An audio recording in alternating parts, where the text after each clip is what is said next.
To repost videos on Instagram. In this video, I'm gonna show you how you can simply repost videos on Instagram on Android in 2022. So without further ado, let's get into Instagram. So for example, this is my profile and I have uploaded a recent video in here. By going into the profile, you guys can view the pictures. So I have uploaded this. The one way to do this is to copy the link address by sharing it.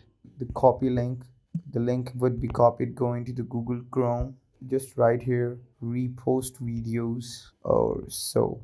Once you get that, this is the first, or you just have to go into repost option. So once you go over there, so you just have to type in here copy link.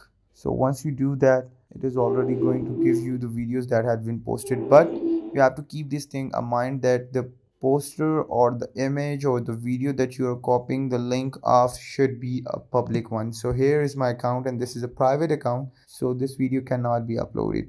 So instead what I would do is I would go into my gallery and look for a video like this. So here I go into it. If I find that video, so what I'm going to do is I'm going to simply upload that. So I'm just going to scroll and here this video is. So once I get this video, I'm going to tap on this. I'm going to upload. This is how I do it. This is how I can upload the video. I hope you guys like the video. Don't forget to like, comment, share and subscribe. Till next time, peace.